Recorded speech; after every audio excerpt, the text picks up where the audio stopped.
নমস্কার, রাধে রাধে। আমার যত মামা মাসিরা, দাদা ভাই, দিদি ভাইরা আছে সবাই রে রাধে রাধে। আর কালকে আমি যাইমু গিয়া, আর সোমবার থেকে আমার ক্লাস শুরু হয়ে যাব। তো আজকে আমার লাস্ট ডে। আমার মারে নিয়ে একটা ভিডিও করতে বইছি, যে আমি সবাই জানাই দিই। কালকে থেকে আমার মার ভিডিও আর আপলোড হইতো না ডেইলিটা দিন দিলে। কয়েকদিন রেগুলার গেছি ভিডিও, এখন তো রেগুলার যাইতো না। তো মই মারে কইছি যে ভিডিও করিয়া চেষ্টা করিয়া ভিডিও করো, আর করি আমার মোবাইলে সারি দিতে আমি ভিডিও আপলোড করে দিব যখন আমি টাইম পাইব। কারণ কি আমার নিজেও ভালো ভিডিও করতাম, টাইম পাই না। সারাদিন থাকে ইউনিভার্সিটিতে, ঘরে আইতে আইতে হয়ে যায় রাত্র।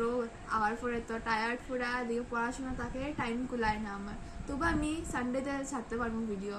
তো মারে কইছি আমি যে তুমি চেষ্টা করিও ভিডিও করিয়া, নিজে নিজে চেষ্টা করিও সারার লেগা। তো আর কি তা কইতাম, আমার বহুত খারাপ লাগে থাকে যে মুগিয়া মারে সারিয়া। এতদিন মানে খুব মজাও করছি, আমার মার লগে ভিডিও করছি, মারে ভিডিও করাইছি, গান গাওয়াইছি, খুব ভালো লাগছে। তো আবার মানে কবে আইমু আমি জানি না, কবে ছুটি পাইমু আবার আইমু, মানে খুব মিস করবো মারে, সবাই আমার বাবারে। সবাই রে রাধে রাধে।